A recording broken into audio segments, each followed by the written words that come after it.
Oiê, bem-vindo, bem-vinda ao canal Pra Morar. Hoje o nosso papo vai ser sobre teto verde. Eu queria muito ter feito um aqui em casa, mas o engenheiro que tocou minha obra disse não, dá muito trabalho, vai ter que fazer reforço no telhado, vai gastar mais dinheiro e me desmotivou. E se eu pudesse voltar no tempo, eu teria feito o teto verde depois desse papo que eu tive com o Mário hoje.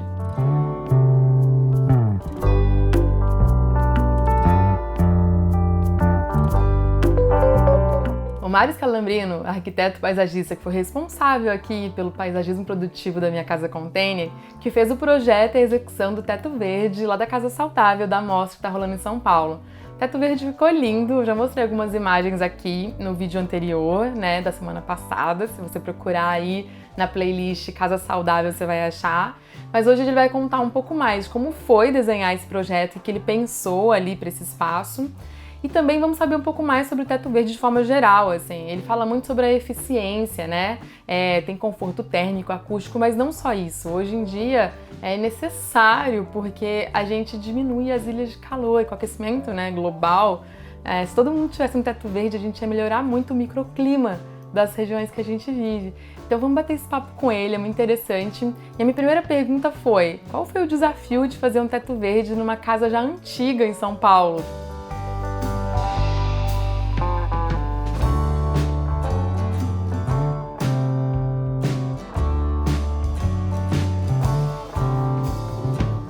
Especificamente para essa amostra do selo Casa Saudável, o nosso primeiro desafio foi que a telha existente era uma telha de amianto.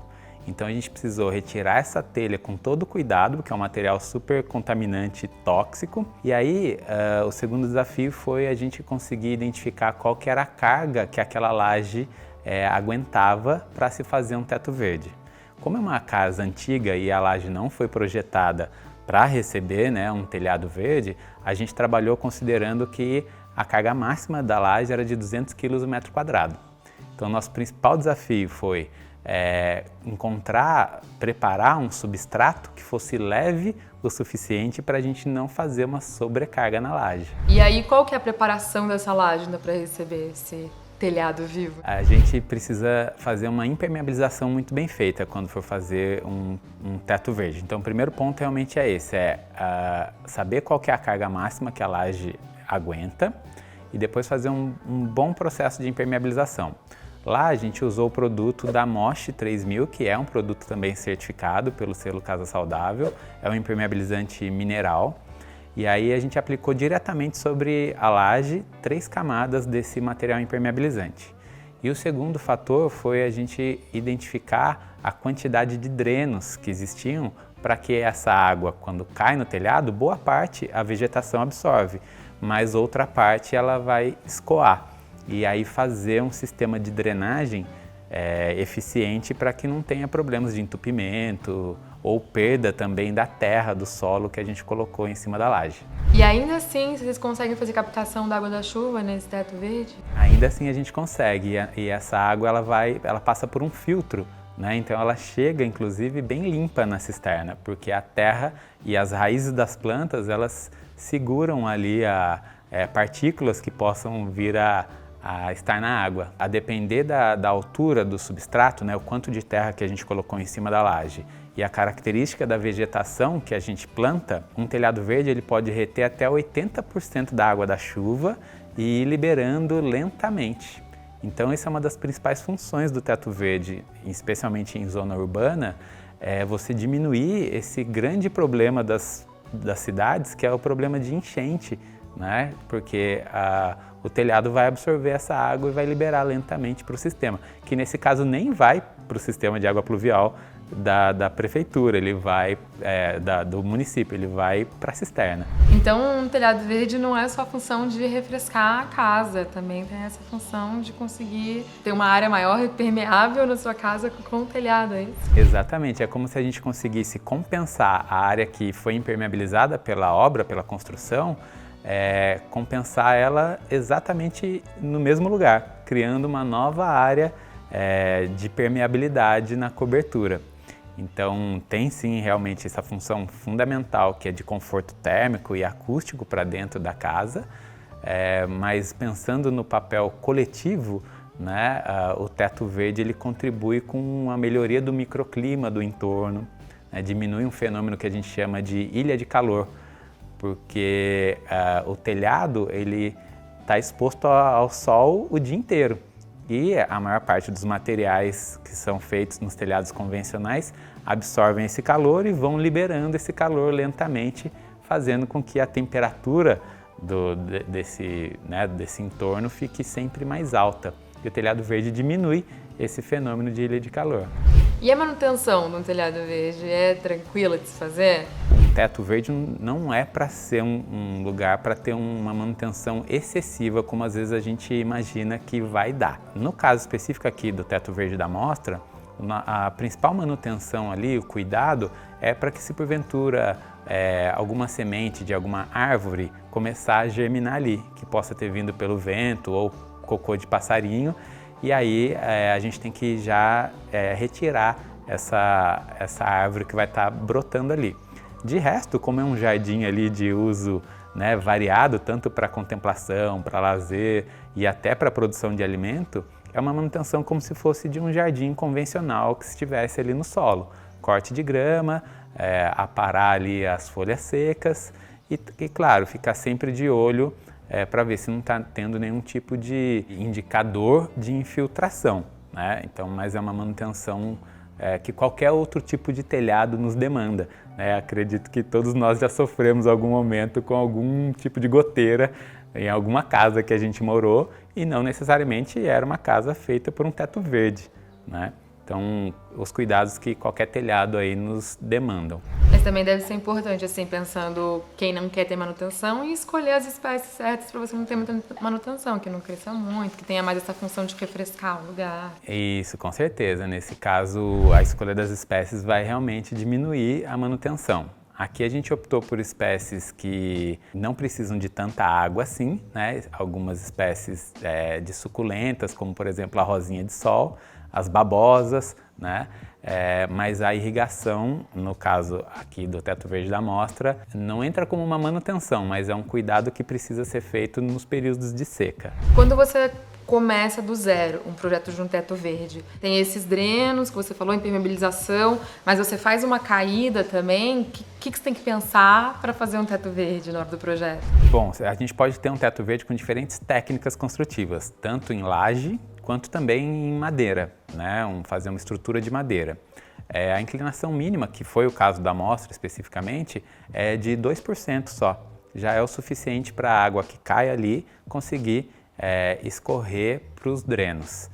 Quanto maior a inclinação, mais difícil fica fazer, porque a gente vai ter mais dificuldade para manter o substrato ali parado, né? Enquanto as plantas não estão segurando. Então, o ideal é a gente trabalhar com uma inclinação mais baixa mesmo para o teto verde, 2% já atende. Legal, então me conta um pouco desse projeto, especialmente da mostra, o que você pensou aqui para esse projeto? Bom, como eu falei, a gente tinha esse desafio aí do material da telha e a gente também teve como ideia reaproveitar o máximo de material que já tivesse disponível. Nesse caso especificamente, a gente aproveitou 100% do madeiramento do antigo telhado. Então todas as vigas e os caibros a gente transformou no deck. E aí o nosso partido para o projeto foi inspirado no sol, no céu e no sul. E aí então o deck ele está com a inclinação voltada para o sul. E cada babosa que a gente posicionou ali, ela está representando a constelação do Cruzeiro do Sul, que para a gente aqui no Hemisfério Sul é a nossa referência de direção, de sentido, né? E aí a gente aqui no Casulo sempre indica o Sul nos projetos com essa proposta mesmo da gente se conectar mais com o nosso onde a gente está inserido, né? Então a gente começou pela questão de definir os decks, o máximo que a gente conseguisse ocupar de área, de metragem quadrada, até para também diminuir a carga, porque quanto mais substrato, terra a gente colocasse, mais carga a gente ia fazer. Um ponto importante também na questão de se planejar o teto verde é que a gente tem que considerar a carga do substrato encharcada, porque no solo comum, o peso, a carga desse substrato, ele até dobra, né, quando ele está encharcado. Então a gente diminuiu a área de grama com o deck, E aí a gente criou então esses diferentes ambientes para diferentes usos ali no teto verde, né? Tanto para justamente ter contato com o sol, que a gente sabe que é um fator importantíssimo na saúde, né, de qualquer pessoa, poder também fazer meditação, atividades, né, físicas e servir também como um mirante. E pelo telhado, depois que foi tirada a telha, ganhou então mais 177 metros quadrados de área, né? E que vira ali também um lugar que pode ter mais contato com esses elementos, né? Do sol, do céu e do sul, para observação de estrelas à noite, um banco para ver o pôr do sol, uma área para poder fazer fogueira, né? Fazer alguns luaus ali à noite, e também a gente incluiu uma área de horta e algumas frutíferas para enriquecer ali o sistema e ter mais função no jardim.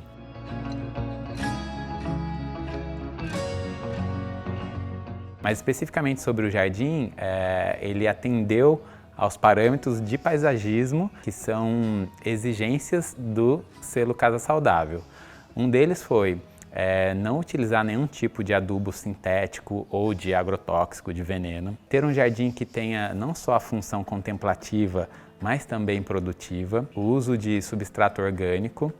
E um elemento que a gente pontua pelo selo Casa Saudável, quando o jardim ele tem flor o ano todo. E ali a gente optou então por uma série de espécies que dão flor, e aí fizemos uma brincadeira ali, que para o norte são as flores com cores quentes, né? O vermelho, o laranja e o amarelo.